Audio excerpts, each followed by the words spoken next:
Okay, I'm going to go ahead and get started with our next topic. Our next topic is enlightenment. What is enlightenment? This is chapter 3 of volume 1, where you learn about what enlightenment is, so that way you can more easily navigate your way to it. If you didn't understand what enlightenment was, you wouldn't actually be able to navigate your way to it. So we're going to spend some time here discussing what enlightenment is, giving you guys an opportunity to ask any and all questions that you like. And remember, those of you guys that are online, you can ask questions as well. So to understand this topic of enlightenment, the first thing I'd like to share with you is that it's a challenge for the unenlightened mind to understand what enlightenment is. As we talk here today, at the end of our discussion, you're going to understand enlightenment much more than you do right now, but just understand that you're not going to understand it 100% after we get done our discussion today. It's kind of like, could you describe chocolate ice cream if you've never tasted chocolate ice cream? You kind of need to be able to taste chocolate ice cream to be able to really fully understand it for yourself and be able to describe it to others. So I'll describe it to you in the best way that I can to be able to help you understand it, but just understand that you won't understand 100% of what it's like until your mind's moving closer and closer to enlightenment and actually being able to experience it more and more. So as we go, as I mentioned, feel free to ask any and all questions. So it's quite challenging for the mind to understand it. As you're experiencing it, you'll understand it more and more as you go. Enlightenment is the ultimate goal of the path to enlightenment, and this is what we're going to be discussing. So feel free to ask any and all questions. Oops. Let me do one thing. Sorry, one moment.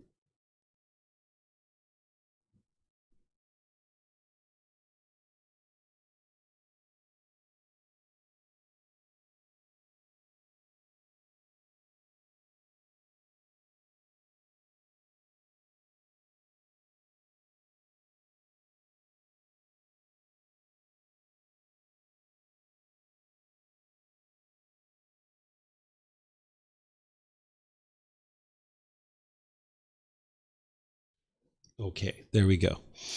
All right. So to understand what enlightenment is, I'll describe it to you here. And then, as I mentioned, feel free to ask any and all questions. What enlightenment is it's a mental state that you attain in this life. You can attain this mental state from the human realm and also the heavenly realm. There's 5 realms of existence that the Buddha taught. We're not going to go into the cycle of rebirth or the realms of existence very much in this particular class because this is a foundational class and I keep you guys focused on the core central teachings that's going to lead to the improvement to the condition of your mind. But as you get going in your journey to enlightenment, you might decide to study the cycle of rebirth at some point. In this book series that I share, it's volume 11, and it's volume 11 for a reason because that's a better time for you to actually start approaching understanding the cycle of rebirth. But even in volume 1, there's one particular chapter where I share a little bit about it. But here, as I help you guys understand what enlightenment is, just know that you can attain this mental state in the human realm as you are human now, or in this heavenly realm as well. Once an individual attains this enlightened mental state, the mind will be peaceful, calm, serene, and content with joy.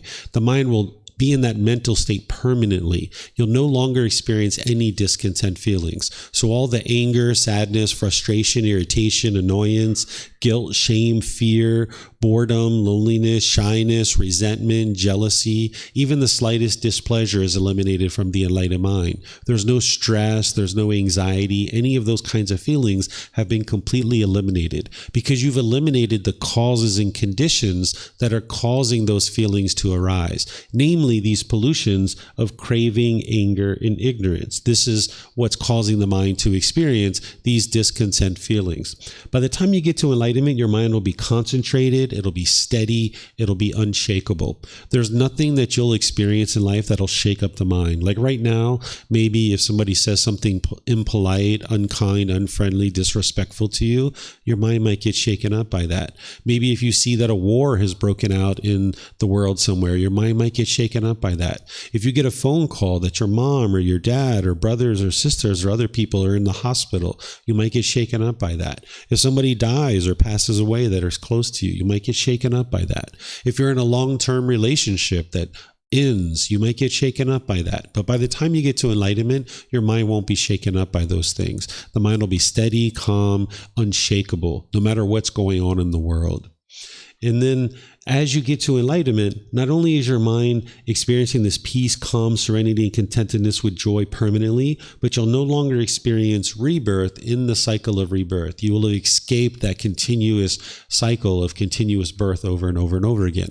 Right now, you might see that certain problems and certain difficulties or struggles that you have in life tend to be repeated over and over and over and over again. And this is just because the mind lacks certain wisdom. As you cultivate wisdom, you can escape that continuous cycle where your mind's continuing to experience the same struggles over and over and over again. And this overall problem of continuous rebirth is resolved and eliminated as well. Because the same thing that's causing the discontent feelings is the same thing that's causing continuous rebirth. And you'll understand that more and more as I share with you the teachings of the Buddha, how by eliminating what's called craving, desire, attachment, that's not only the condition that's causing the discontent feelings, but it's also what's causing rebirth. So by eliminating craving, desire, attachment, you're eliminating the causes and conditions that lead to discontentedness and also the causes and conditions that lead to rebirth. And when I teach this to you tomorrow, you'll be able to independently verify it, like I mentioned to you guys.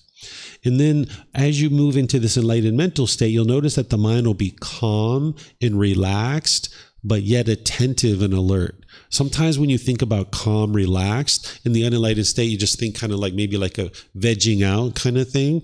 But this calm, relaxed mind that is in the enlightened mental state, it's calm and relaxed, but yet there's attentiveness and alertness. There's a focus and a concentration, a clarity of mind and deep memory that doesn't exist in the unenlightened state. By the time you get to the enlightened mental state, your mind is always experiencing that peace and joy, the relaxed, calm state, the attentiveness, the alertness, the focus and clarity in the mind. And that it comes through eradicating the mind of these three unwholesome roots or these three poisons referred to as craving, anger, and ignorance. This gets much deeper when we talk about the 10 fetters, which we're going to be talking about here in a moment. But from a high level, we describe these three poisons or three unwholesome roots or three fires as craving, anger, and ignorance. So by freeing the mind of craving, anger, and ignorance, realizing non-self, which you'll understand what that is as we talk tomorrow, and dissolving the ego, this is what's going to produce the enlightened mental state. Those qualities of enlightenment will shine through because you're lifting the pollutions out of the mind. You're eradicating them out of the mind. So now the mind can perform more optimally. You'll be practicing generosity, loving kindness, and wisdom. These are the antidotes or the solutions or the remedies to craving, anger, and ignorance. You'll understand this more on Wednesday, that craving, anger, and ignorance are the unwholesome roots, but the exact opposites of those are generosity, loving kindness, and wisdom. And I'm going to help you to understand that on Wednesday. The path to enlightenment is a purification of the mind through training the mind and eliminating the conditions that are causing the mind to be in the unenlightened state. So you're purifying the mind of certain pollutants, or some people refer to them as defilements or taints. We refer to them as the fetters. What a fetter is like a shackle around your ankle with a chain and a ball. This is what they use to keep prisoners trapped in a particular area. Nowadays, we have a jail or a prison that has walls and bars and things like that. But in the old days, they would have this shackle around your ankle with a chain and a ball, and this will keep you confined to a certain area. So these 10 fetters or these pollutions or taints is keeping the mind trapped in this unenlightened state, much like a prisoner. But you can eradicate those from the mind, and now the mind can be free or liberated. So the path to enlightenment is to purify the mind of those pollutions that are keeping it in the unenlightened state. Sometimes people refer to enlightenment as happiness or ultimate bliss. I don't refer to it this way because this is what you experience when you're in the jhanas. These are preliminary phases that the mind goes through before you get to the first stage of enlightenment. I'm going to be explaining to you what's called the 4 stages of enlightenment here in a moment. There's 4 specific stages that the mind goes through before it actually gets to enlightenment. But there's these preliminary phases that the mind goes through before it gets to the first stage of enlightenment. We refer to them as the jhanas. This is the only other word that I really need to use in Pali because it doesn't translate to one English word. The word jhana means meditative absorption or mental absorption, that the mind has absorbed a certain amount of the teachings, a certain amount of meditation you've absorbed over a consistent long-term short-term period. And now as you're putting together the teachings of the Eightfold Path, which is the core central teaching that I'm going to teach you tomorrow, as you're practicing that more and more closely, you'll start seeing the qualities of the mind and the mind moving into the jhanas, these preliminary phases, certain qualities that you'll experience. Being off the path to enlightenment, to the mind being in these jhanas, it's like night and day. Whatever you've experienced in your life in terms of kind of an elevated state, whether that was induced by drugs or anything else, that pales in comparison to what you'll experience as your mind starts moving through the jhanas and into the stages of enlightenment. There are certain qualities of mind that start being experienced as your mind enters into that first jhana, which is like night and day compared to what you've experienced when you were off the path to enlightenment.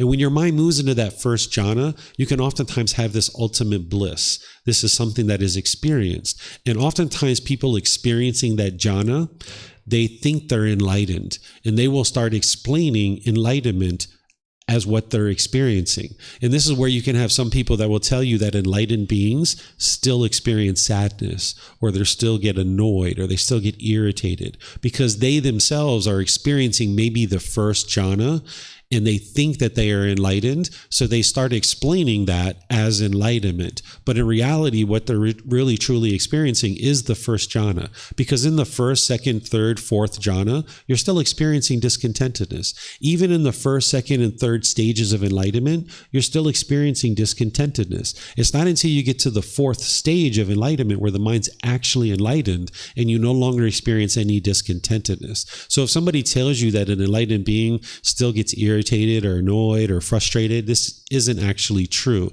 This isn't a person who's just not understanding what enlightenment is. And sometimes they can explain enlightenment as this ultimate happiness or this ultimate bliss. By the time you get to enlightenment, you will be happy. You will be having joy, but it's unconditioned happiness. It's not conditional happiness. In the jhanas, you still experience some conditional happiness. What conditional happiness is if this condition is met and this condition is met and this condition is met, then you will be happy. But when those conditions aren't met, you'll maybe be sad or frustrated or irritated or annoyed. By the time you get to enlightenment, your discontentedness is significantly diminished. It's just a fraction of what it once was when you were off the path to enlightenment. So in these jhanas, and as your mind goes through the first, second, and third stages of enlightenment, there's this significant reduction to discontentedness, but you're still experiencing some amount of discontentedness. So if you hear somebody refer to enlightenment as ultimate bliss, this is like you're blissed out. This isn't what enlightenment is. Your mind is peaceful and calm, serene, content, with joy. You're experiencing inner fulfillment. Your mind is fully satisfied. Your mind is experiencing the joy. Yes, you're going to have happiness, but it's unconditional happiness versus the conditional happiness that you still experience when the mind's in the jhanas.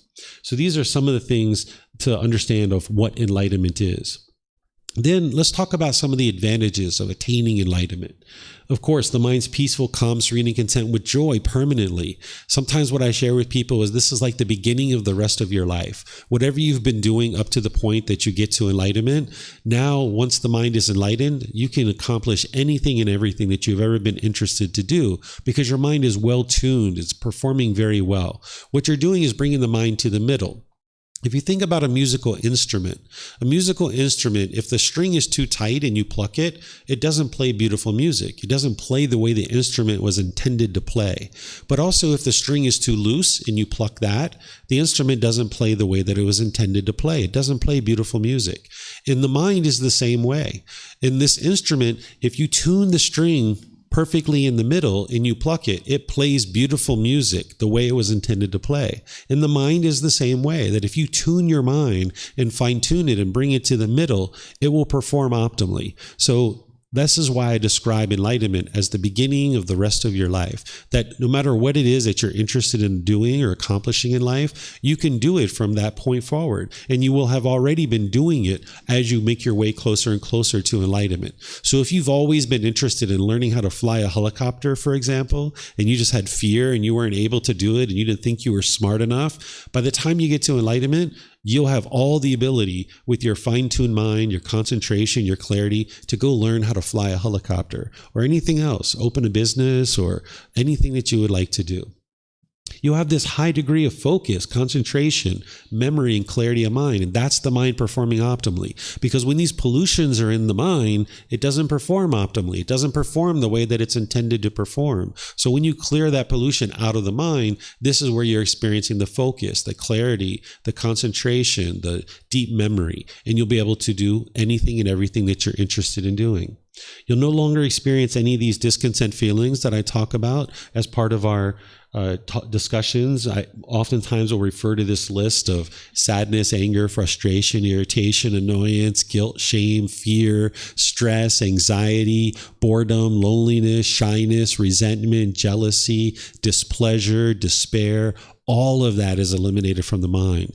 If you think about all the time that you've ever spent feeling frustrated and angry and irritated, you're going to have all this time back in your life. You spend a certain amount of time just being disgruntled or agitated at people, broken relationships and struggles and difficulties. You're going to get all that time back to do whatever it is that you're interested in doing, certain hobbies, certain activities, certain professional work that you'd like to accomplish. You can have all that time available to you to then go off in the world and accomplish whatever it is that you'd like to accomplish.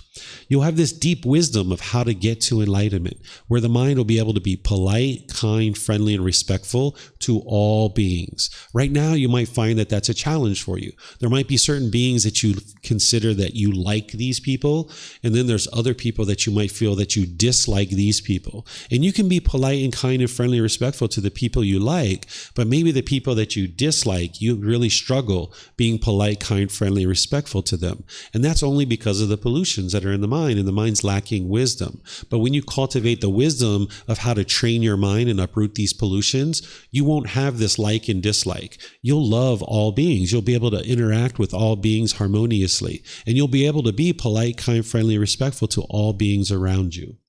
You'll notice that your personal and professional relationships will really blossom. Right now, there might be certain relationships that go really well for you, but there might be other relationships where there's some difficulties, some animosity, maybe some bitterness. Maybe you've had some struggles in the past in various relationships. And if that's what you've experienced, you're not a bad person. You haven't done anything wrong. It's just that your mind lacks wisdom. And as you learn and you train your mind, you'll see that you'll be able to interact with people more and more peacefully, more and more harmoniously, because you'll have the wisdom of how to actually do that. And you'll see that occurring more and more in your life. You'll have more sustaining, more fulfilling, more satisfying relationships, because you're going to be interacting in the world differently. So then people are going to be responding to you differently. Where right now, if you put out bitterness and hostility and animosity, this is what's going to come back to you to a certain degree. Or if you put out aggression, that's what's going to come back to you. But when you train your mind and you get rid of this pollution, you're not going to be functioning that way. And for longer and longer periods of time, you'll be interacting with people in loving and kind and compassionate and respectful ways. And more, this is what's going to be coming back to you. So these are some of the advantages or benefits of getting to enlightenment. Then let's talk about how to actually attain enlightenment. There are certain core and central teachings that you're going to need to learn. And I'm going to be sharing pretty much all of these teachings with you in this particular course.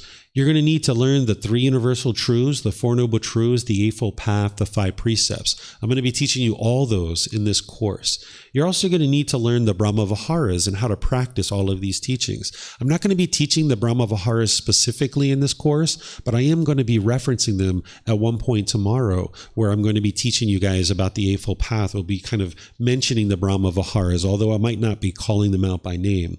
You're going to need to learn the 10 fetters, which I'm going to introduce you to today and help you start understanding what those are about. You'll need to learn the 7 factors of enlightenment.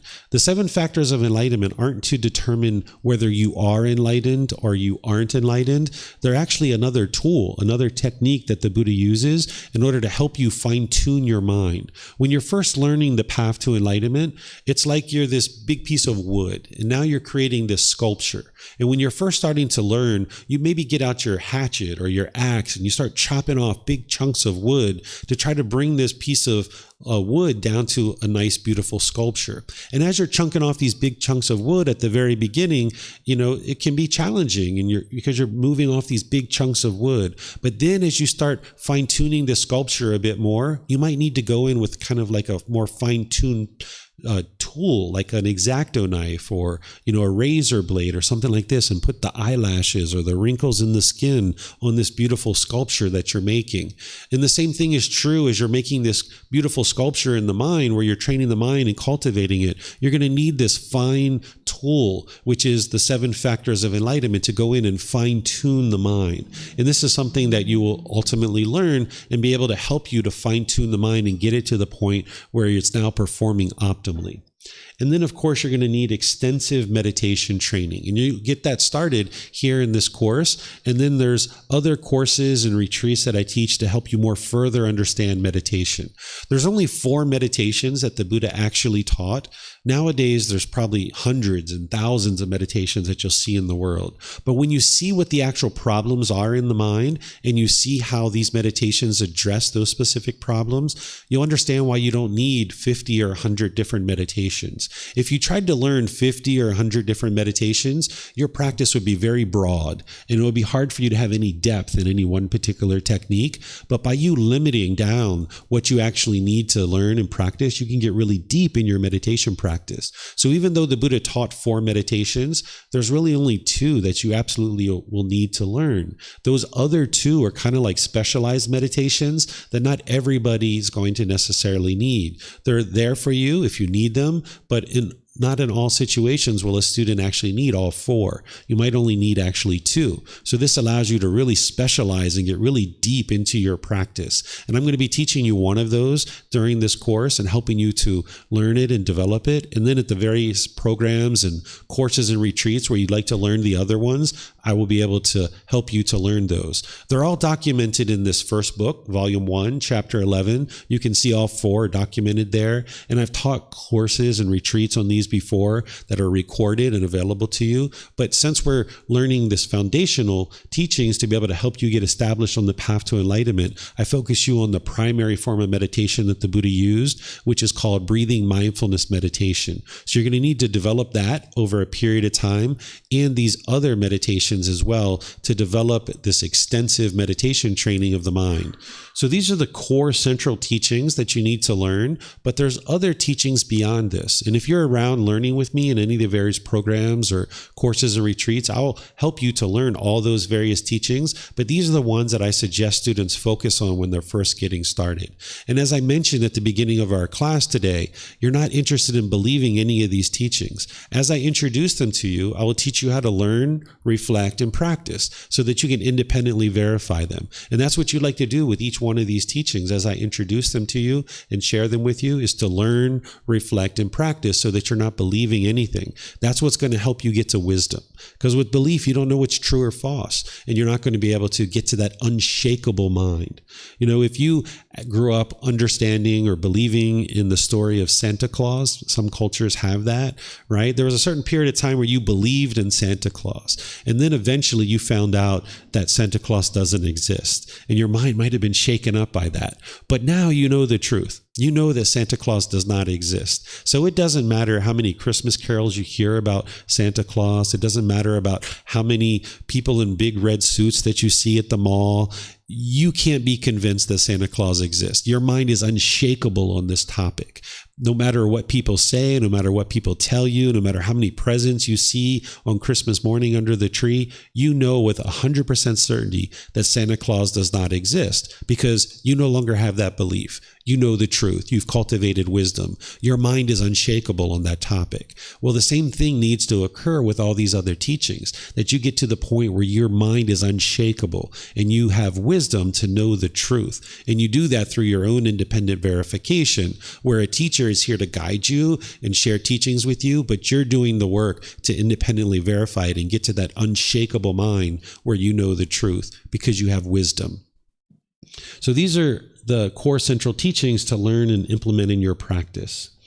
Do you guys have any questions on anything that I've shared so far? Do you have a question, sir? If you wouldn't mind using the microphones, that would be great.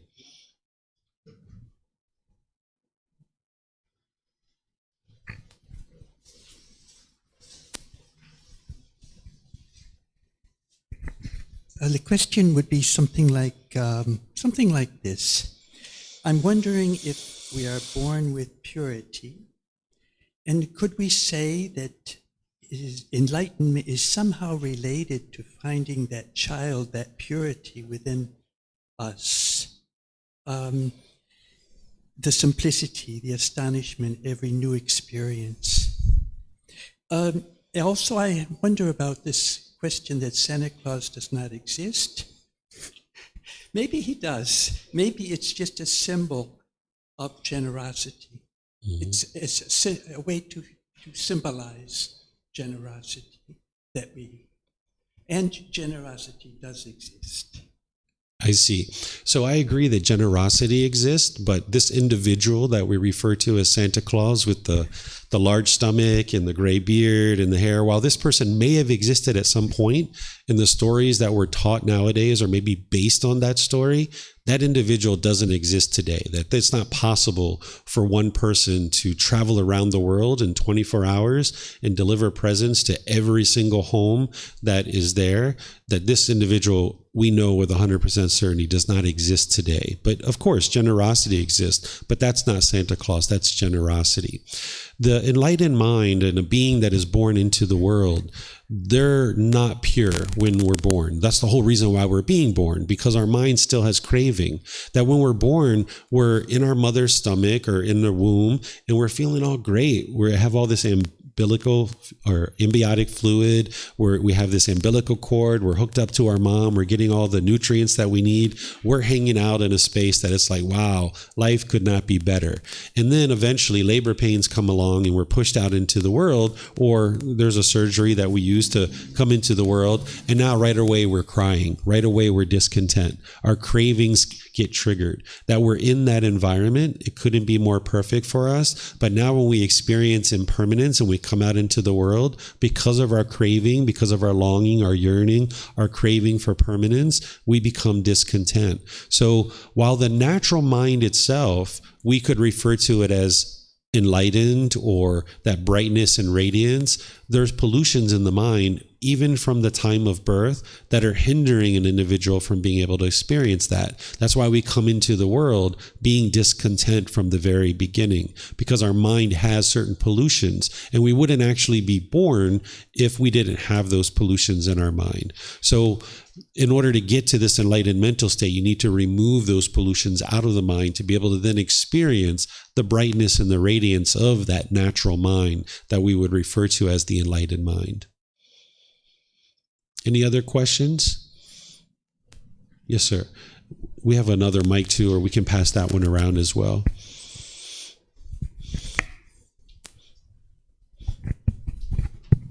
Yeah, so I'm just curious, maybe it will come, but what the Buddha said about enlightenment himself. So the Buddha, at least what we have in the Pali Canon, because what we have in the Pali Canon is not 100% of what the Buddha taught. What we have is we have this collection of teachings in 45 volumes of books, which is in the Pali language. This is a language that captures the original teachings of the Buddha. It's no longer a spoken language today, but we have these 45 large books that are about 10 centimeters thick or 5 inches thick.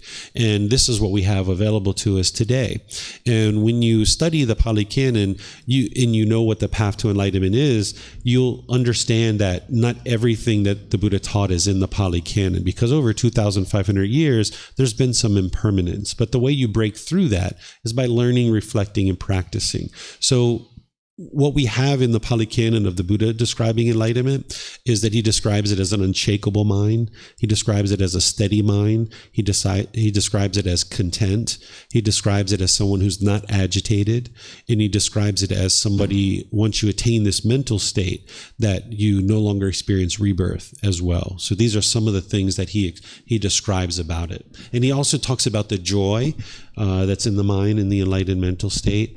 A lot of the language that I'm using to describe enlightenment, he uses that same type of language. And he describes that in order to get to this enlightened mental state, that you need to eliminate craving, anger, and ignorance, and specifically the 10 fetters or the taints or the pollutions. So all the things that I'm teaching you is based on the original teachings of the Buddha, and then I'm helping you to further understand it through describing it in the way that is described in the Pali Canon, but then also through my own experiences as well. Thanks. You're welcome. Anything else you guys would like to ask before we move on?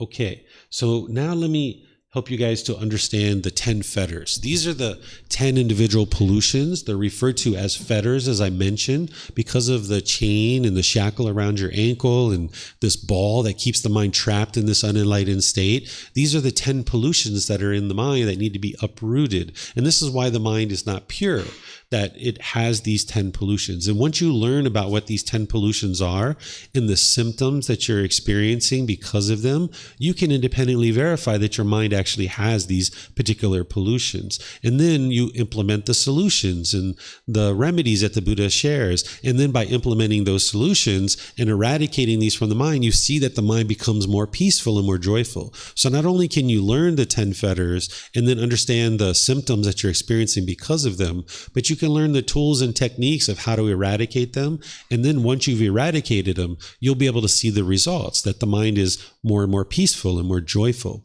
So I'm going to introduce you to all of these, but I'm going to talk in detail about the first 3, because in order to get to the first stage of enlightenment, you need to understand the first 3. And while this is a foundational course, I'm going to just kind of introduce you to some of these, because everything and anything that the Buddha taught is guiding you to eliminate these 10 fetters. It's not until you get to the jhanas that you really focus on these in a lot of detail. When you're first getting started like this, you're learning the foundational teachings, like the 3 universal truths, the 4 noble truths, the Eightfold Path, the 5 precepts, the extensive meditation training, all those core teachings that I shared with you.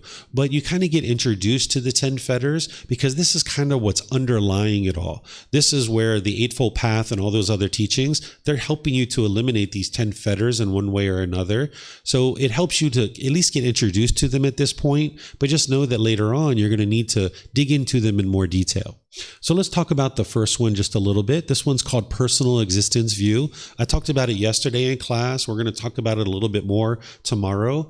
This is where the mind is clinging to this body and or this mind, thinking that this is who you are as a person. There's a certain self-image or a certain self-identity that the mind's holding on to.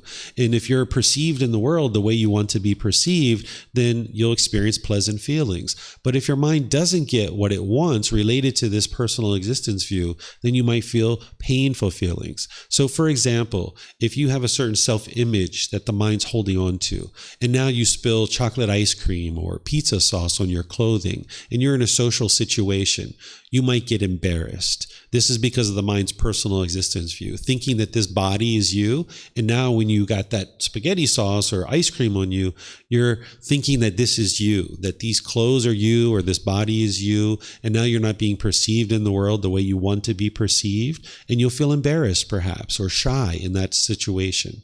Or maybe if you look in the mirror and you see a wrinkle or you see a pimple or a mole, or you see that you're getting gray hair, or maybe you're losing your hair, or maybe you get a little extra fat here or there. You might be shaken up by this because you're thinking that this body is you.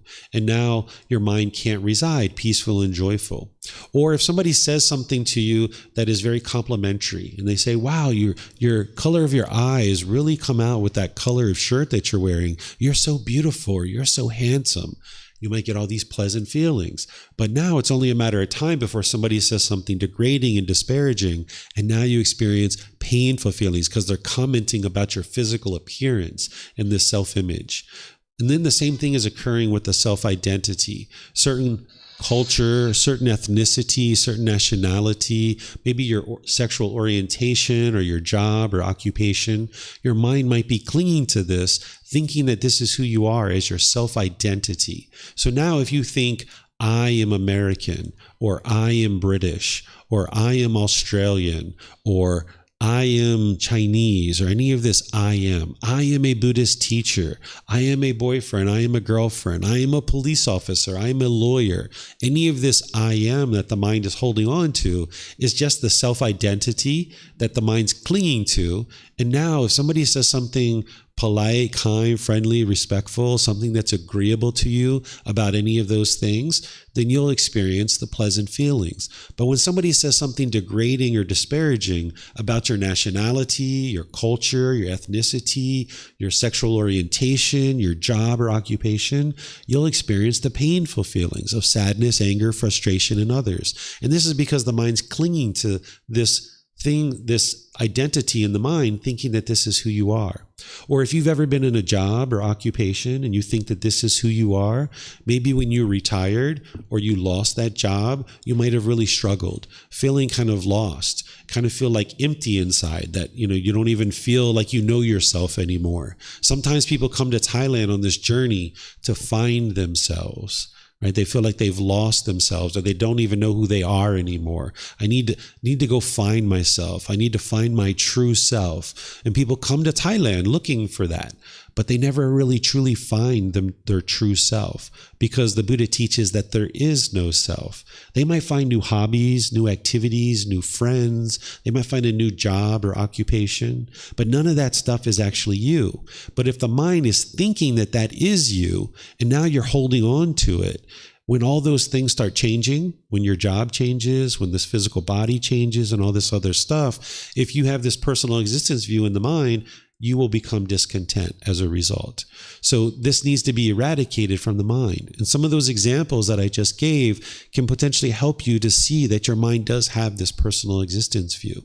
And you can get liberated from this by eradicating this from the mind. And there's certain tools and techniques to be able to help you do that. And I taught this yesterday, but we're going to learn a little bit about this more tomorrow. Then there's this other fetter or taint or pollution or defilement called doubt. What doubt is where you have doubt about the Buddha, the teachings, the community that you're part of, your teacher, or your own ability to attain enlightenment. When you first come to the path to enlightenment, people typically have doubt. And that's normal, that you have doubt whether this person, the Buddha, actually lived, whether his teachings actually lead to this enlightened mental state, whether this community that you're part of, is it really supportive? Is it really going to help you to get to enlightenment? Can your teacher actually help you to get to enlightenment? And can you actually get to enlightenment? Do you have the ability? Do you have the capability? You might have doubt whether or not you have the capability to get to enlightenment. And this is a hindrance. This is a fetter or a pollution or a taint that is going to keep you in the unenlightened state if you have that doubt. But the way that you eradicate this doubt is not through blind belief. You don't just believe things through faith or something like that. The way that you eradicate your doubt is you investigate the teachings. You examine them. You peer into them. That's what's going to help you to eradicate the doubt, because as you're learning and investigating and examining the teachings, and then you're reflecting on them to independently verify them and seeing more and more that they're true. And then you're practicing the teachings to eradicate these pollutions out of the mind. And you start seeing your mind becoming more peaceful and joyful. Your relationships are improving. You're noticing the clarity and concentration in your mind is starting to become more and more profound. You'll eventually get to the point where you have no doubt that these teachings are leading to an improved condition of mind and an improved condition of your life. You won't be enlightened yet. By the time you eliminate doubt, you'll still be experiencing some discontentedness, but you will have seen significant improvement to the condition of the mind that you will have no doubt that you're headed towards enlightenment. You will no longer doubt the Buddha. You will no longer doubt his teachings. You will no longer doubt this community that's supporting you, to helping you to get to enlightenment. You'll no longer doubt your teacher's ability to help you, and you'll no longer doubt your own ability to get to enlightenment, because you've already been making your way to enlightenment. You've already been doing the work and improving the condition of the mind. So that's how you eliminate doubt, is through investigating and examining the teachings, by learning, reflecting, and practicing. That's what gets you to eliminate the doubt. Then there's this wrong behavior and observances. What this is the first part of this, the wrong behavior part. This is certain moral conduct that you might be having right now where you're causing harm in the world. Maybe through your intentions, your speech, your actions, your livelihood. Maybe you're being bitter and harsh and hostile and having animosity or resentment towards other beings. And when you're putting that out, that's coming back to you. So the Buddha teaches you through the Eightfold Path, which you're going to study tomorrow, how to clean this up so that you can get to a point where you're no longer putting out harmful conduct, so that less and less harm is coming back to you.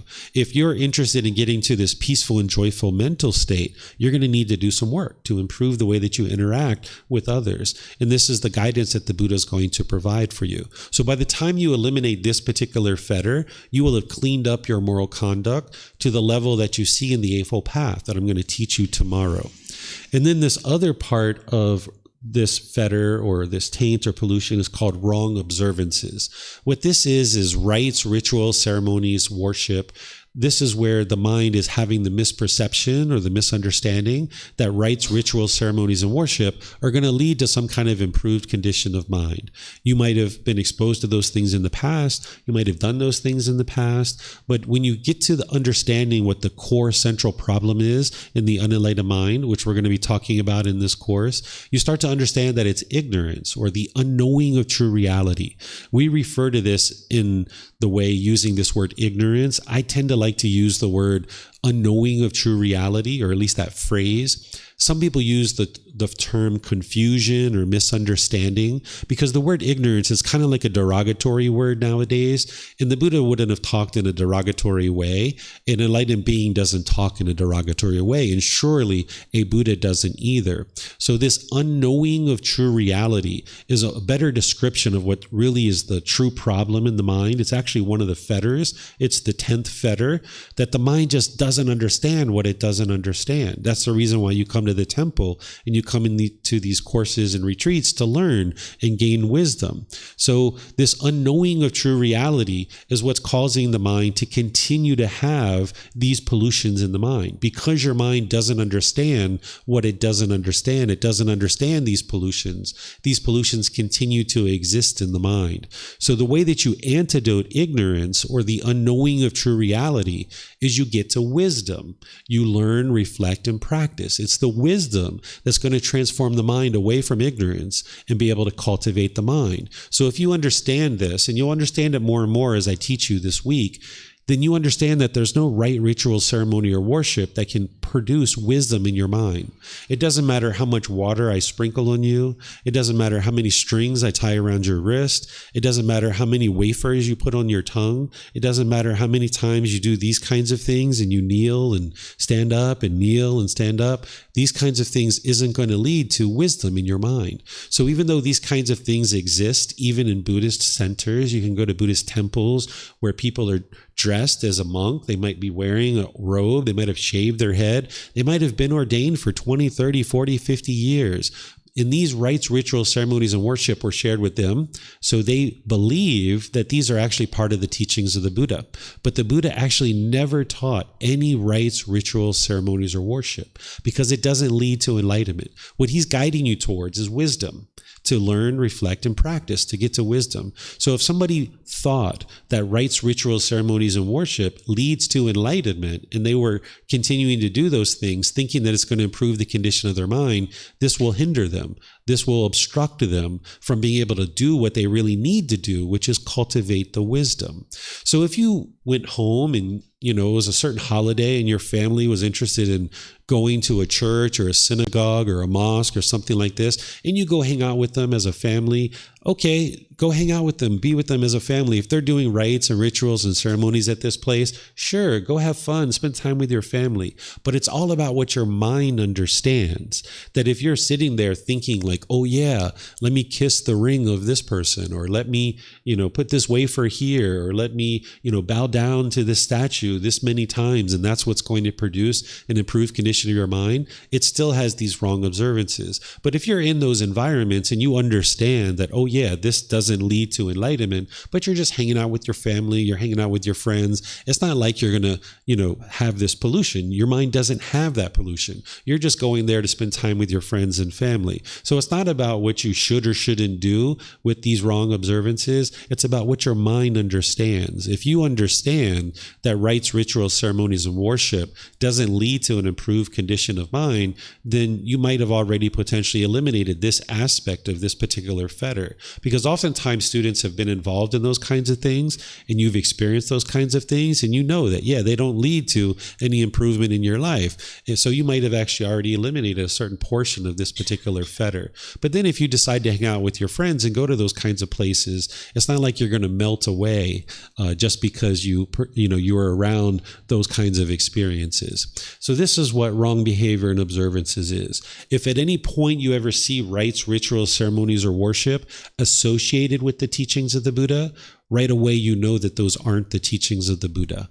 Because you can be in situations where you're at a Buddhist temple or you're around people who are attained that do rites, rituals, ceremonies, and worship. And this is just unfortunate that they haven't learned the original teachings of the Buddha, so they just don't know. And you shouldn't judge those people. You shouldn't look down on those people or think any negative thoughts about those individuals. That's just where they are in their journey, that they're still doing rites, rituals, ceremonies, and worship, and they haven't learned that that's not what the Buddha actually taught. So in those settings where you see those things, and you'll see those if you go on the field trip with me on Friday, you're going to see some rites and rituals and ceremonies and worship, but I will sit back and I'll explain to you what they're doing and what they're thinking that it's accomplishing, so that then you can see the truth that it doesn't actually work to accomplish what it is that people are thinking that these things are accomplishing. So this is what wrong behavior and observances is. And then there's sensual desire and ill will. These are things that you're going to learn as you go forward on your journey to enlightenment. But let me share this one here with you, which is conceit. We talked about this one yesterday too, but some of you guys weren't here. But let me introduce this to you because this is something that's really deeply rooted in the mind, and it causes all kinds of complications, and you're going to need to eradicate it in order to get to enlightenment, among all these other fetters. What conceit is it's arrogance, it's pride, it's judging other people, it's measuring and comparing, putting yourself above people or below people. This is part of the ego, if you've ever heard about the ego. So if you have this conceit in your mind, you're going to notice that your mind wants to be arrogant or prideful or boastful, that you might be putting yourself above people. In your mind there might be talking down to certain people in kind of a diminishing and degrading way. But in other situations, you might be putting yourself below people, and your mind is shaken up and feeling uncalm when you're around that person. Where what you would like to do is get to the point where you just see everybody as equal. That you're not above people, you're not below people, you just see everybody as equal.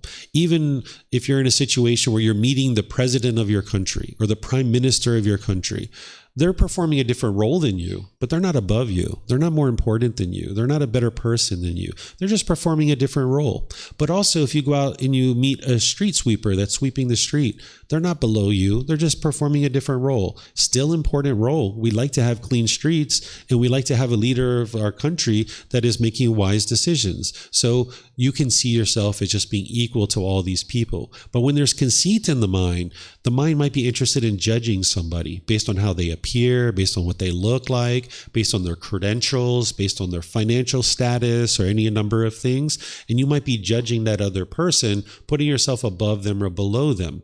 And then if you're doing that, you might also be judging yourself. And you might have this negative self-talk. You might have this internal dialogue where you're diminishing and degrading yourself, and you're judging yourself and beating yourself up for certain things that you do. So as long as you're judging others, you're going to tend to judge yourself and beat yourself up and have this unhealthy inner dialogue. So by eradicating conceit, not only will you not be judging others, but you'll improve this inner dialogue, and you'll be able to be more healthy with your inner dialogue and your internal talk to yourself, to this being who you are.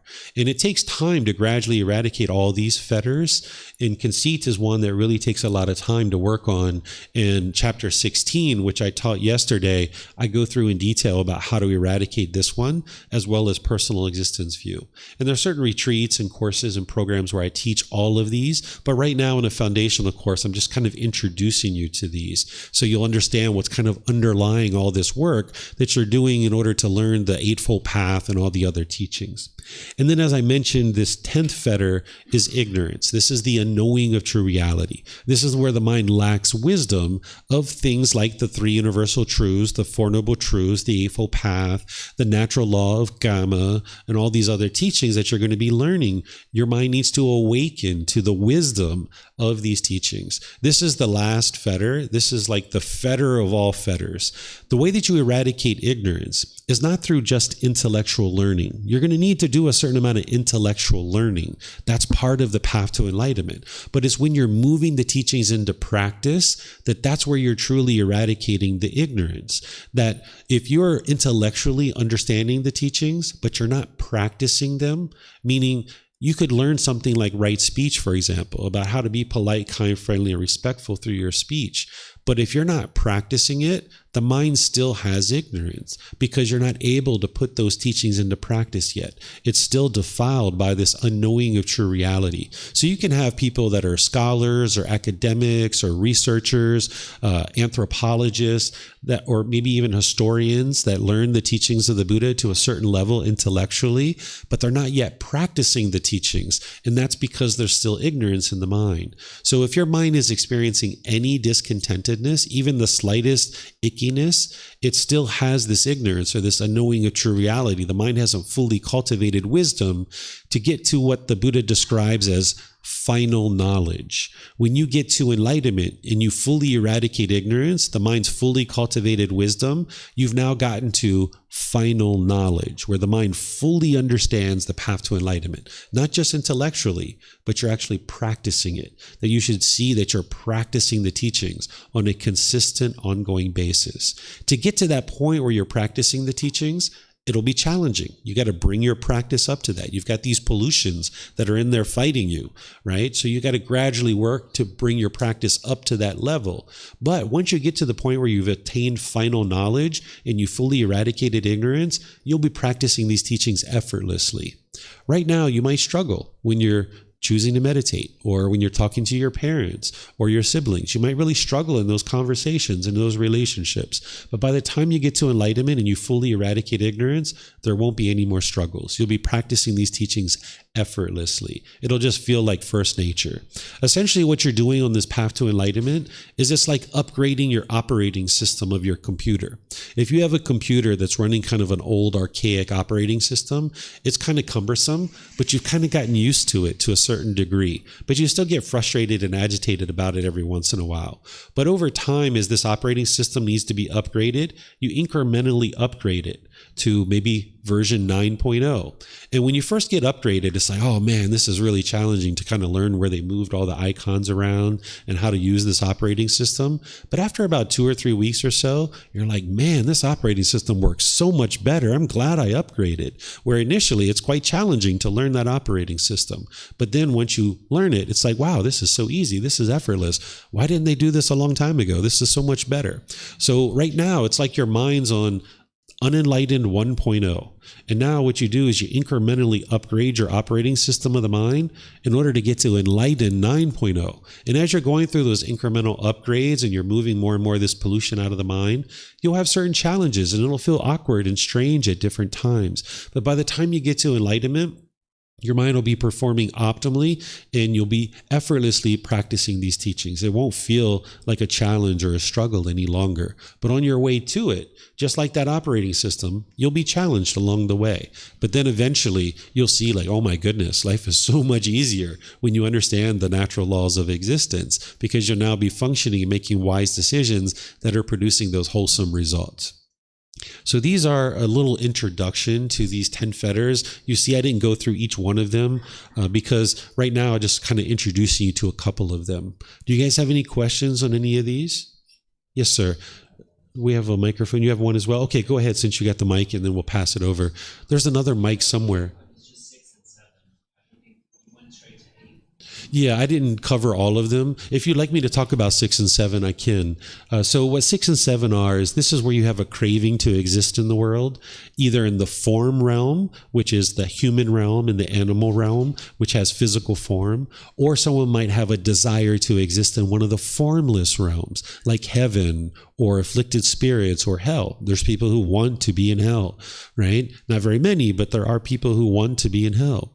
So if you have a desire, a craving, craving for existence in one of these realms, maybe you've been taught that your ultimate goal is to get to heaven and be there permanently, then there's maybe a craving to exist in that realm, either a form realm or a formless realm. And by the time you get to eliminating these two fetters, you no longer have that craving for existence. You don't have craving for existence, but you don't have craving for non-existence either. Your mind is in the middle. And by the time you've eliminated these two fetters, you no longer have a fear of death, that you've eliminated any kind of fear of death. Right now, you might have a fear of your own death, but by the time you get to enlightenment, you won't even fear death itself, that you will just be content and joyful and peaceful in the present moment, and you'll understand that death is part of the equation, and you don't fear it. You don't desire to die, but you aren't afraid of death either. So your mind is in the middle.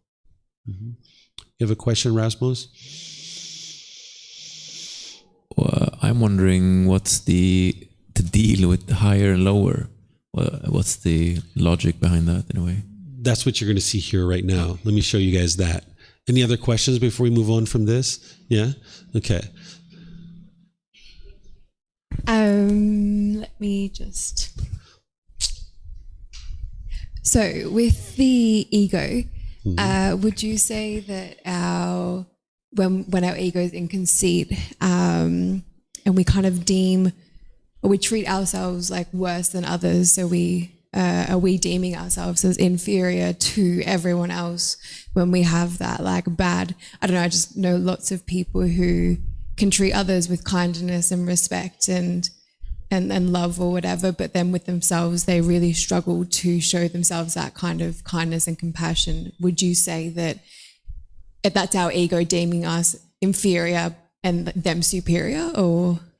In some cases, yes. And what's really happening as well is this ill will, this bitterness, this hostility, this resentment, frustration, that is in there. That's also, causing that to occur. But yes, in some cases, that ego can be doing that as well. Mm-hmm. Yes, sir. You guys are so polite, carrying the mics around, helping each other. We have two. You guys can hang after each other. Maybe we have one on one side of the room, one on the other, or one in the back, one in the front. Yeah, you guys can use both. Yes, sir. Well, my question was related to the idea of rituals, and I have visited several Buddhist centers, and there's different a 100,000 mantra, Taraver, and different types of chants where includes meditation. And here we do have something called daily chants before and after meditation. So I'm wondering if this is not also a type of ritual, the chants, sure, singing.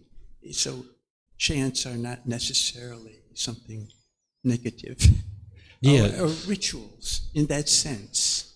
Sure, let me help you. So during the lifetime of the Buddha, he used chanting as a way to help his students to commit his teachings to memory, because he taught orally. Nothing was written down during his lifetime. So once every 2 weeks, his students would come together to recite his teachings word for word as a way to commit the teachings to memory, not as a mystical, magical thing or anything like this. This is what I'm going to be teaching this afternoon when I talk about chanting. I'm going to explain to you why we actually chant.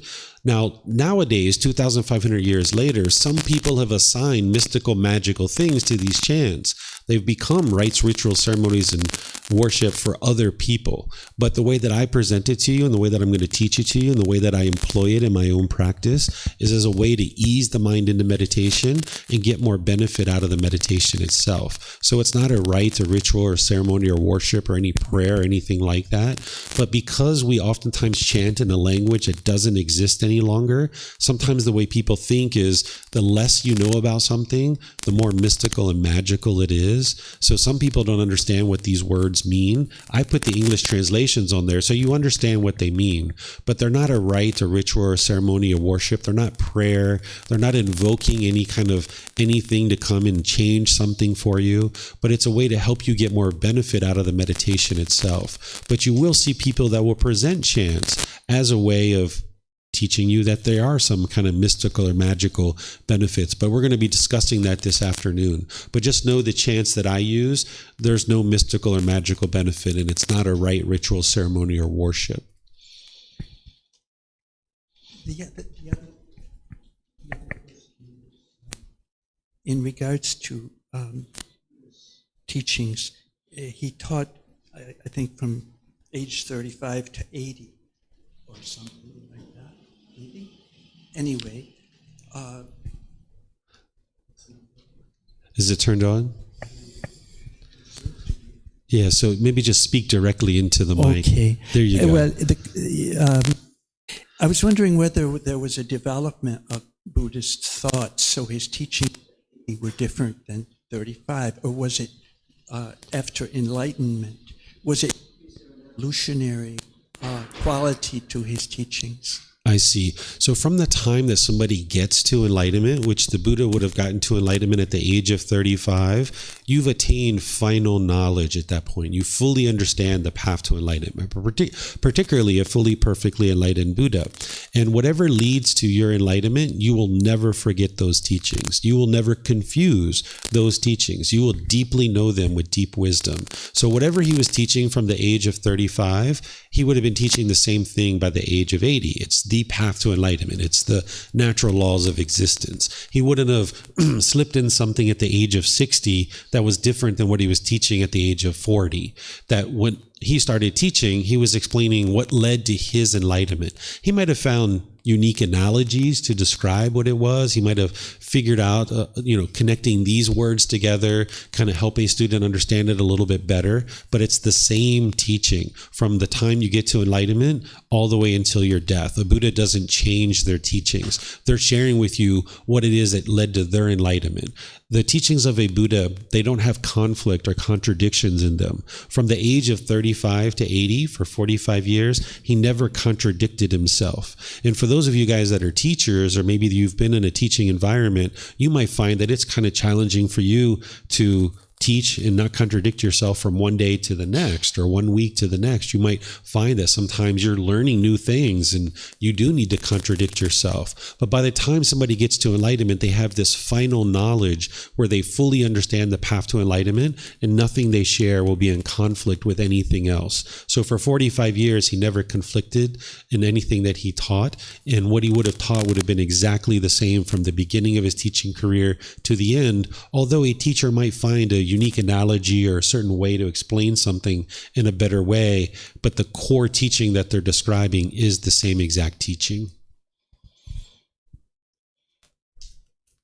Anything else?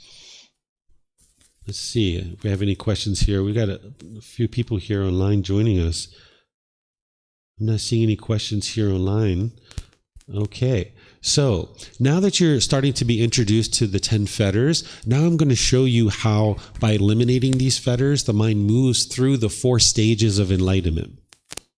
There's these lower fetters and then these higher fetters. And what the mind does is it moves through these 4 stages of enlightenment. You can easily refer to them as the first, second, third, fourth stage of enlightenment. And the mind's actually enlightened when you get to the 4th stage. But the Buddha actually gives them actual names.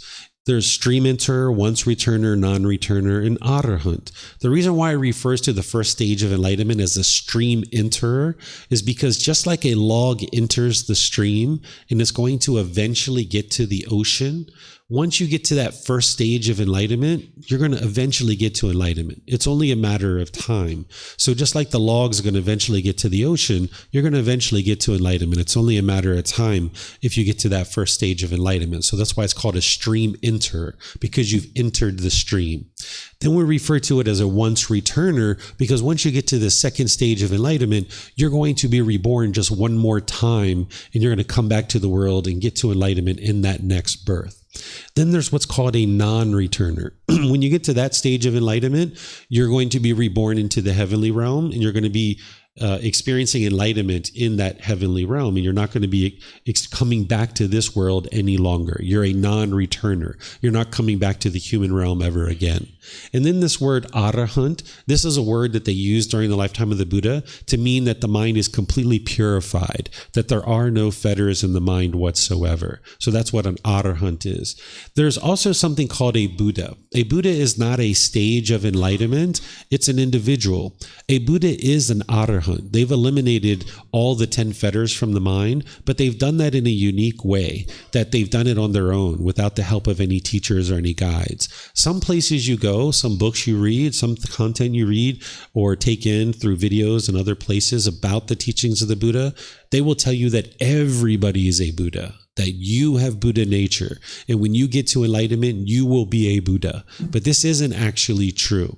That the Buddha never said that. But people nowadays are saying that. This is one's own ego, thinking that they are a Buddha, not understanding what an actual Buddha is. So a Buddha isn't a stage of enlightenment. It's a unique individual. It's a very rare individual that doesn't exist in the world very frequently. The last one that the world's currently aware of existed over 2,500 years ago. So let me share with you what these individual stages are and how you move through them, and then we'll talk a little bit more about what a Buddha is. So in order to get to the first stage of enlightenment, you would need to eliminate the first 3 fetters: personal existence view, doubt, wrong behavior, and observances. That's why I taught that to you first and kind of introduce you to these 3 in a little bit more detail than I did some of the others. You're going to need to get those foundational teachings that I mentioned in order to help you first develop your foundational practice. And then from that point, you'll start experiencing the jhanas, those preliminary phases that the mind goes through. Then you'll start focusing on these first 3 fetters, and the mind will move into this first stage of enlightenment. And this is how you get to the stage of stream enterer. And then if you die in that stage of enlightenment, you will come back to the human realm no more than 7 times. So it doesn't mean you have to be reborn 7 times, but if you die in that stage, there'll be no more than 7 rebirths before you actually get to enlightenment. From there, an individual can continue in their development and get to the second stage, which is called a once returner, where you've already eliminated the first, second, and third fetter, but you kind of thin out sensual desire and ill will. So if you're noticing some of your sensual desires are starting to thin out as you age, maybe you're not as interested in sex anymore, maybe other sensual desires aren't as pleasing to you anymore, this is potentially because your sensual desire is starting to diminish a bit. This is a kind of a natural occurrence that occurs. This is why somebody can actually attain enlightenment during this life, but you can also attain enlightenment at death as well. But as you apply effort and energy to eliminating these fetters, you can actively eliminate sensual desire. But sometimes naturally on its own, some sensual desires kind of naturally phase out. And that's what this second stage of enlightenment is that sensual desire and ill will are kind of reduced and thinned out. They haven't been eliminated yet. By the time you get to this third stage of enlightenment as a non-returner, you've eliminated the 5 lower fetters, that all of these have been completely eliminated from the mind. And if you die in that stage of enlightenment, you won't come back to the human realm anymore. You'll be reborn into the heavenly realm, and then you'll attain enlightenment from there. Those beings are still in the cycle of rebirth in the heavenly realm. It's not a permanent existence, and it's not the ideal existence, because those beings oftentimes are somewhat complacent. They're not interested in learning and practicing the teachings. But if you're a non-returner and you move into the heavenly realm, you will get to enlightenment from there. But there's other ways to get to the heavenly realm besides being in the third stage of enlightenment. You can still get into the heavenly realm without being in the third stage of enlightenment. So those other beings tend to not practice to be able to get to enlightenment. But if somebody's gotten to the third stage of enlightenment and is reborn in the heavenly realm, they will get to enlightenment in that existence. And then the fourth stage we refer to as arahant. This person has eliminated all the 10 fetters, and they're not going to be reborn anywhere at all. The Buddha leaves it as an undeclared teaching of once you attain enlightenment, what happens next. It's very clear, and you can see more and more as you independently verify that if you don't get to enlightenment, there is rebirth, and you continually get reborn over and over and over again, giving you opportunities to cultivate the wisdom that you need to escape this continuous cycle of rebirth. But by the time you get to enlightenment, you've eliminated all these 10 fetters. Your mind is completely peaceful, completely joyful, but the Buddha doesn't declare what comes next. And I have certain reasons why I think he probably didn't declare what is next. He actually declared it as an undeclared teaching, because there are certain points in his teachings where he says, remember, monks, or remember, students, this is what I taught. This is what I declared. And he gives his teachings. He says, this is what I taught. And he says, remember what I did not teach. I did not teach this. And he declares what are his undeclared teachings. And one of those undeclared teachings is what comes next after enlightenment.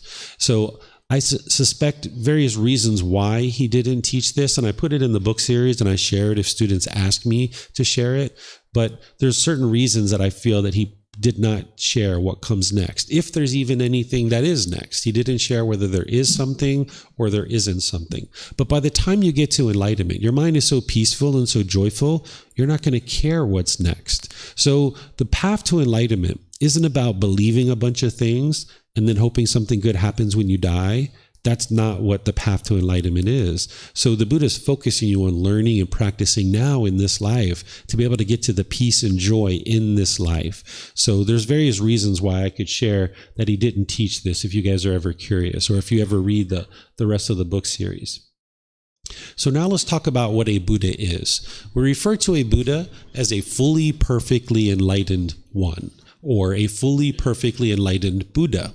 What a Buddha is an individual who gets to enlightenment by themselves. So they are an arahant. They've eliminated all 10 fetters, but they do that by themselves without the help of any teachers or any guides. Where you're going to need teachers, you're going to need guides. You're not going to be able to do it by yourself. You're going to need someone to point out to you and show you how to progress to enlightenment. But an individual who becomes a Buddha, they can actually do it by themselves without the help of any teachers or any guides. And you will see how challenging it is in some cases to move the mind to enlightenment. And you'll have a lot of respect for this person who actually did it all by himself without the help of any teachers or any guides.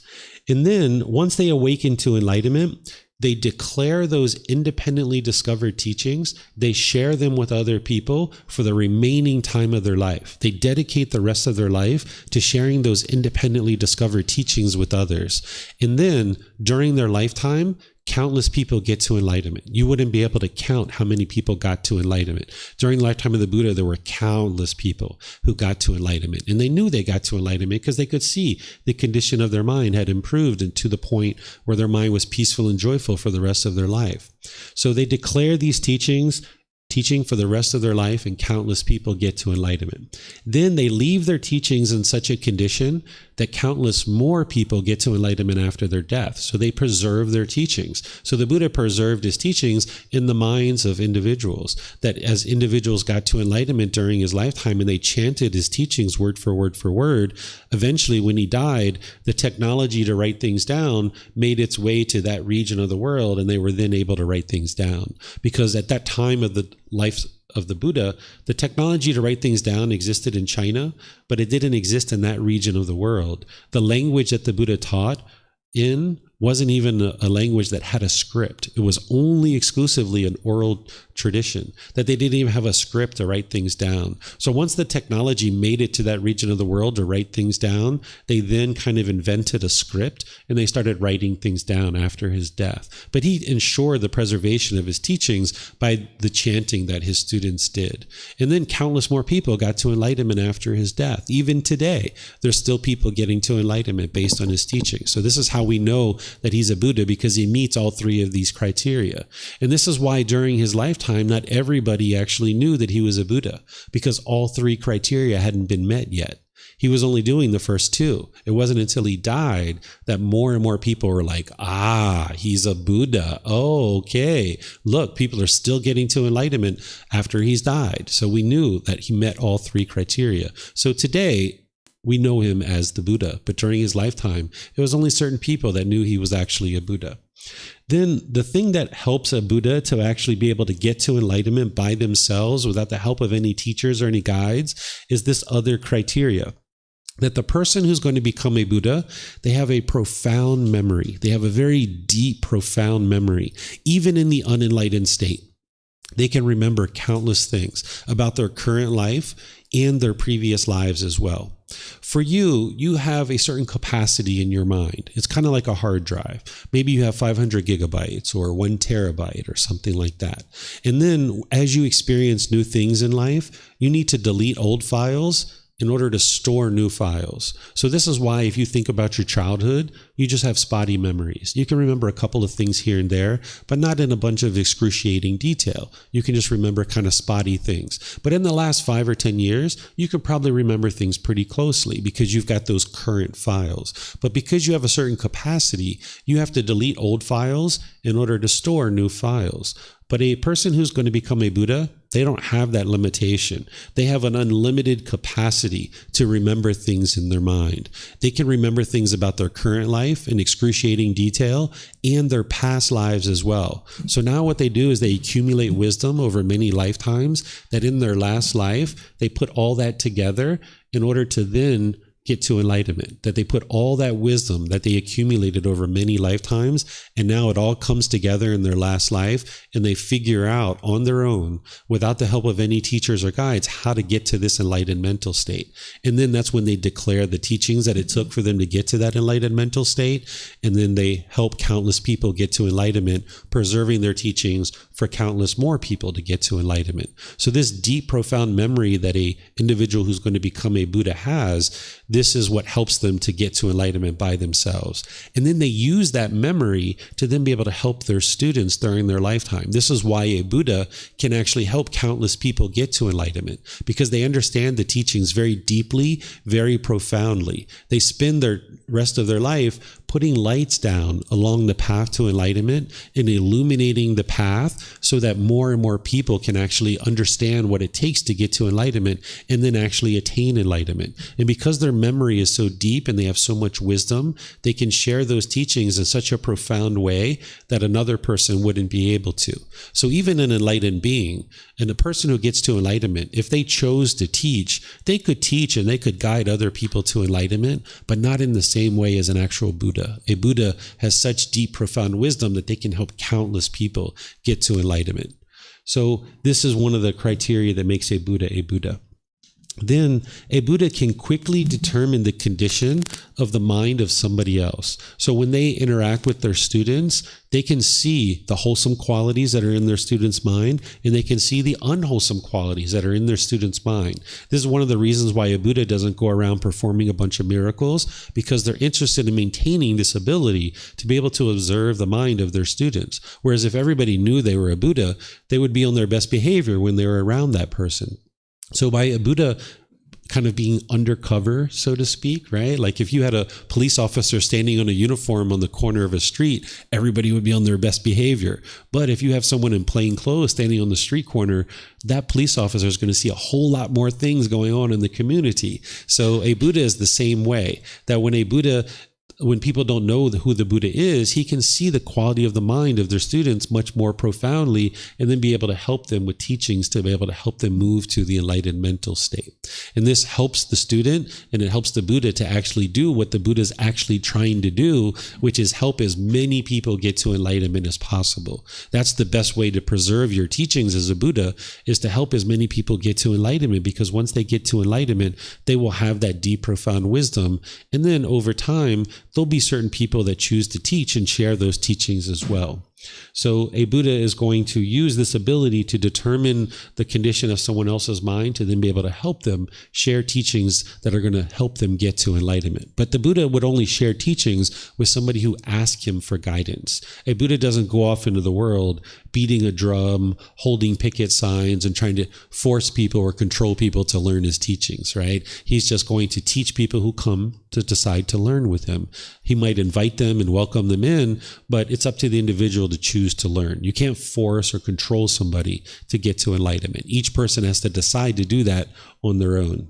And then one of the last criteria to determine a Buddha, that this person is a Buddha, is that they're going to be a living, breathing, walking example of their teachings. A Buddha doesn't teach one thing and then do something completely different. So if a Buddha is teaching people to be polite and respectful, you'll see that they're going to be polite and respectful. If you're going to see a Buddha teaching something like right speech or right action, which you guys are going to learn tomorrow, they're going to be practicing that, because a Buddha understands that they do teach through their spoken words, through their verbal communication, but they also teach just as much, if not more, through their actions, that their students are observing their actions and the way that they interact in the world, and then they're going to use that as a role model. So a Buddha isn't going to be teaching one thing and doing something else. We might call this practice what you preach, right? A Buddha is not preaching. That's not what they're doing. They're just sharing teachings and guidance to be able to help you get to this enlightened mental state, but they're going to be practicing what they're teaching. They're going to be a living, breathing, walking example of their teachings, so that their students can learn just as much through observing them in the world as they do when they sit down and talk in a conversation like this or in a class like this. So do you guys have any questions on this? Yes, ma'am. Can we use the mic? Mm-hmm. Yeah, we have some people online that are joining us, and then these classes are being recorded as well, so you'll be able to watch them later. I just wonder, is the Dalai Lama a Buddha? So the Buddha, the Dalai Lama, I've seen an interview where he said that he's not enlightened. He's not a Buddha. This is a different tradition of Buddhist teachings than what you're learning here. There's three main schools of Buddhist teachings. There's what's called the Theravada tradition, which means the teachings of the elders. This is the form of Buddhist teachings that is considered to be the closest to the time of the death of the Buddha. Then there's what's called Mahayana tradition, which is from China. And this is kind of a layer removed from what the Buddha taught. It's about 500 to 1,000 years after his death. And then there's what's called Vajrayana Buddhism, which is in Tibet. Really, these traditions have been spread all throughout the world, but these traditions get farther and farther away from what the Buddha actually taught. So if you look at Tibetan Buddhism or Vajrayana Buddhism, there are a lot of rites, rituals, ceremonies, and worship in that tradition. And the Dalai Lama is a monk that is in that tradition. He's a well-known monk, but he has said in an interview that he's not enlightened, so therefore he wouldn't be able to be a Buddha. Isn't that the point, that you can't say that you're enlightened? So a Buddha wouldn't say that he's enlightened, but a Buddha wouldn't say that he's not enlightened too. Because if you're enlightened and you say you're not enlightened, then you're lying. And a Buddha wouldn't do that. So by the Dalai Lama saying he's not enlightened, then you know that he's not enlightened. Because a person who's enlightened, they're not going to say they are enlightened, but they're not going to say they're not enlightened either. Mm-hmm.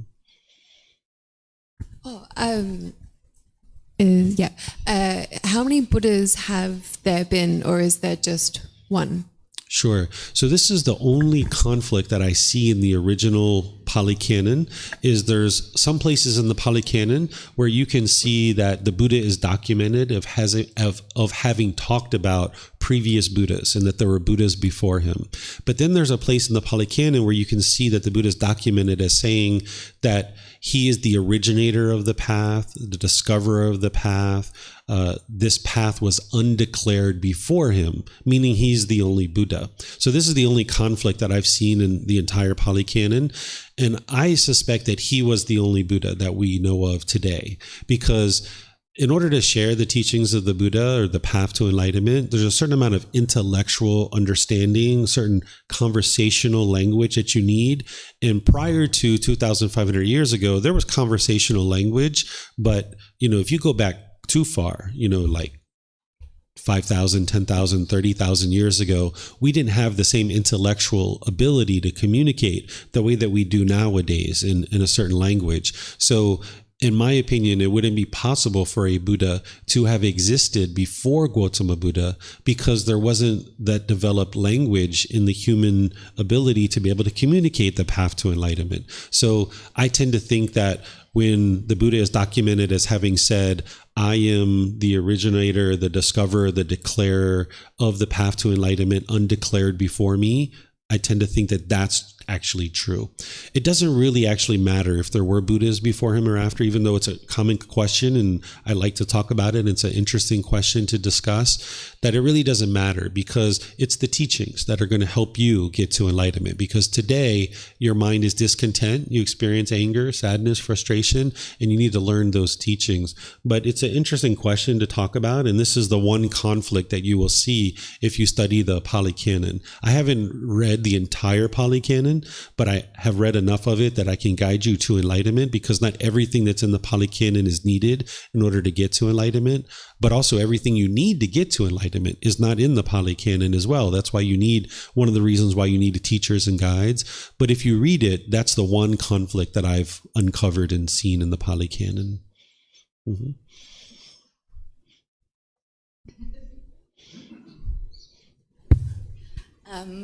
Can you just help me understand the first one better? I know I asked this question in the past, but for example, thinking about the next Buddha, who will be in a position, I mean, we have social media, we have the internet, all of this, so, you know, obviously it will be someone who knows about Gotama's teachings.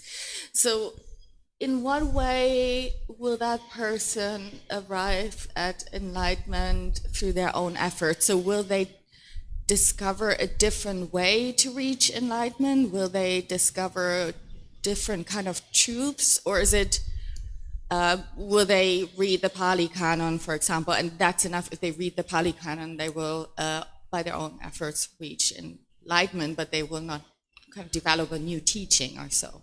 Yeah. So what Tatiana is asking about is this future Buddha that is described in the teachings of the Buddha. He describes a Buddha named Maitreya Buddha, which means loving kindness, that this future Buddha that the Buddha described would have this overwhelming loving kindness for humanity and for the world, and that they would arise in the world and share the teachings that lead to enlightenment. So during the lifetime of the Buddha, he shared the natural laws of existence. He tapped into these natural laws, he saw them very clearly, and then he described them so people could get to enlightenment. And those natural laws that existed during his lifetime are the same exact natural laws that exist today. But people's memory of those teachings and the documented proof that we have of those teachings, that has all been affected by impermanence. And the Buddha knew that this was going to occur. So during his lifetime, he talks about how his teachings would arise in the world. The Buddha, Gotama Buddha, would arise, and then they would degrade over time. And then there would be this new Buddha, Maitreya Buddha, who would restore his teachings back into the world in such a way that all of humanity would be able to gradually get to enlightenment. Jesus Christ would have talked about coming back and, you know, kind of sharing truth to create heaven on earth, where the Buddha talked about this new Buddha coming into the world and helping all of humanity get to enlightenment. So Maitreya Buddha would be teaching the exact same natural laws of existence, but they would use new cultural examples, right? Because like cars and mobile phones didn't exist during the lifetime of the Buddha. So where the Buddha might talk about, you know, being attached to your axe or your hoe, you know, the current Buddha might talk about being attached to your computer or your mobile phone or something like this, right? So it's the same exact natural laws. The same thing that leads to enlightenment during the lifetime of the Buddha are the same things that lead to enlightenment now. But Maitreya Buddha would need to now describe those in a way that people nowadays would be able to understand and then be able to produce that enlightened mental state. So the Pali Canon would be there as a base knowledge for Maitreya Buddha, but the Pali Canon, as it sits prior to this book series, it's not in a pristine condition. There's certain language and certain words that are being used that I wouldn't suggest are the best words to use. So Maitreya Buddha would need to provide some clarity that now takes those particular teachings and helps students to understand what they are. Because over the course of 2,500 years, as people have translated them from Pali into English or Pali into Thai or these other languages, that the translations haven't been so accurate because the people that are translating are unenlightened. And an unenlightened being thinks very differently than an enlightened being. So when you read the Pali Canon, you can see some people that will translate the words of the Buddha and they will document the Buddha as having said things like, "You stupid fool, you know, you don't know what you're talking about, blah, blah, blah, blah," stuff like this, right? A Buddha doesn't talk that way. An enlightened being doesn't talk that way. But this unenlightened being who is translating the words of a Buddha, with their pollutions, are putting that into the Pali Canon. So if you're reading that and you're thinking that, whoa, a Buddha talks this way, you might actually talk that way and think it's wise to talk that way. But an actual Buddha who's getting to enlightenment by themselves without the help of any teachers or any guides would be able to look at that translation and they'd be able to update it. And they might say, you unwise person, or not you unwise person, or what you're thinking is unwise. What you should do is you should consider this, right? That's how a Buddha or an enlightened being is going to talk. They're not going to refer to people as stupid or a fool or something like this. So Maitreya Buddha would update these translations in order to help people to understand what the Pali Canon is really communicating, because they would be a fully perfectly enlightened Buddha. They would understand how a Buddha speaks, and they would be able to update this in a way that an unenlightened translator wouldn't be able to do. Mm-hmm. You're welcome. And you've been very patient. Thank you. Sorry, going back to the feathers. Mm-hmm. So other high feathers. So the number 6, number 7. So the desire of form and then desire for the formless. Mm-hmm. So the two stuff. So I wonder why people should eliminate or get rid of two desire. Maybe desire means so it's really might be obsessed by something. Mm-hmm. So for example, desire for form. So sometimes there is such a question. Let's say, so what do you choose if you reborn? I like to be a bird because so I could feel free to fly, and I don't think it's kind of bad answer. And then so the number 7, about number 7. So a lot of people might think, so I don't want to go to the hell if there's such a 2 places after passing away. Mm-hmm. So having that kind of desire is really harm to reach enlightenment. I said to know profoundly or to know better. Why to choose number 6 and 7 is so harmful? Sure. If I have. Sure.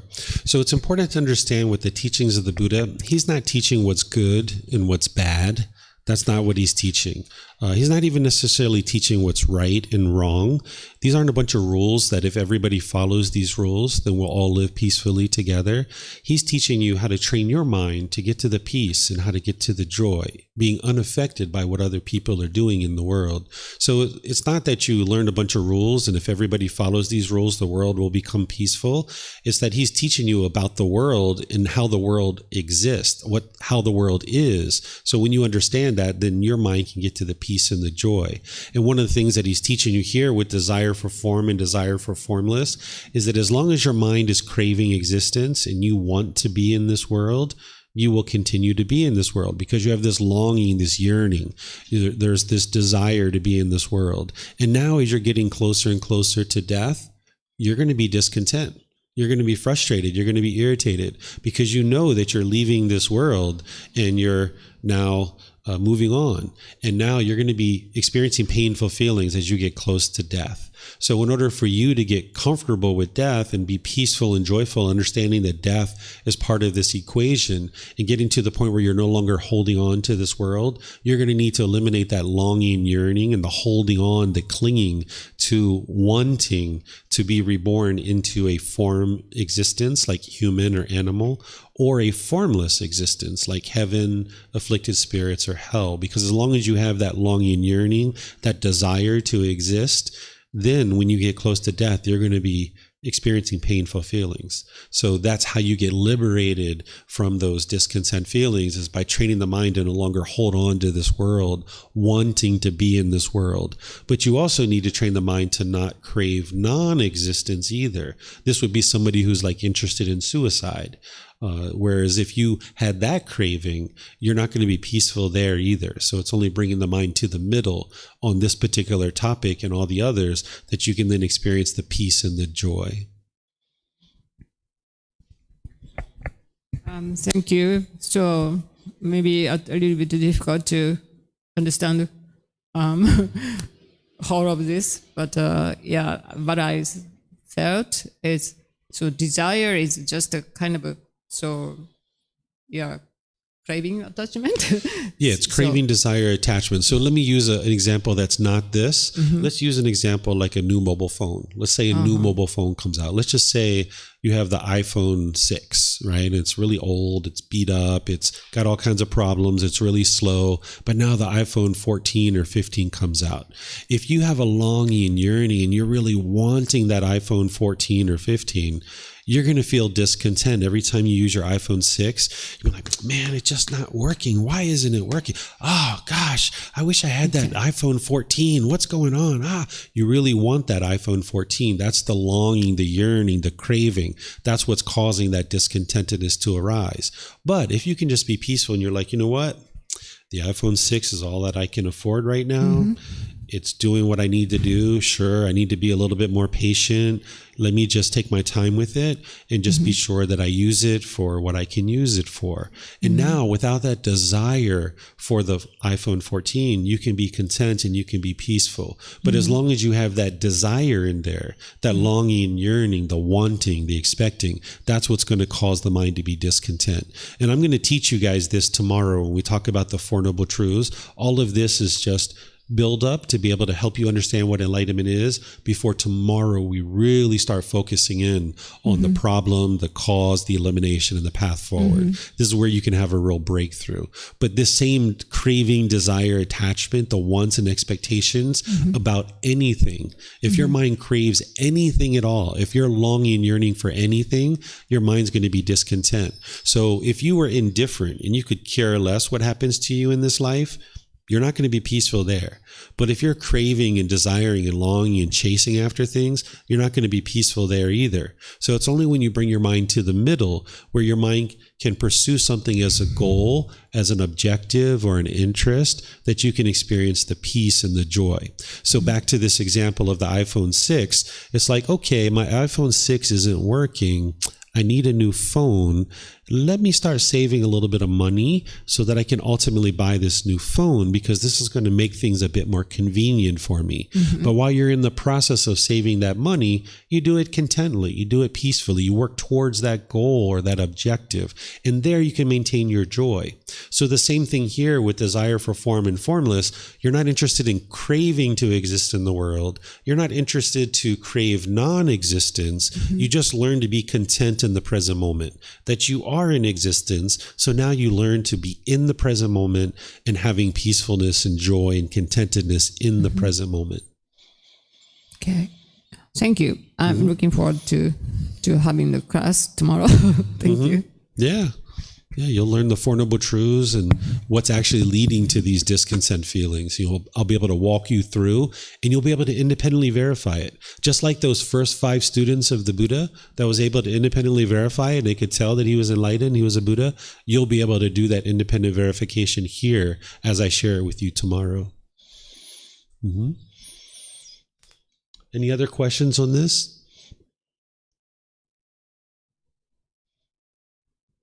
Okay, so there's sometimes more that I share here in this particular discussion, but I just let the discussion go wherever it needs to go. I'm not clinging or craving the discussion to be any particular thing, but I noticed that it's close to lunchtime. So what I'm going to do is take a break here for lunch, give you guys some time to rejuvenate your bodies and your minds by resting, relaxing, by getting some food, talking with each other. It's just a little bit after 12. If we come back together at 1:30, which is essentially an hour and a half from now, then we'll be able to continue. And what I'm going to continue with is sharing with you guys Buddhist chanting and helping you guys to learn what Buddhist chanting is, why we do it, why it's helpful. And then I'm going to teach you how to do it slowly but surely. We'll do it together. And then ultimately we're going to do a meditation session together this afternoon. So enjoy your lunch, and I'll see you guys at 1:30. Thank you guys for your questions. We'll see you guys in a little bit. Sawadee krap, sawadee krap.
you again for watching. Enjoy your meditation. Look forward to seeing you online and answering any questions that you might have. Thank you so much.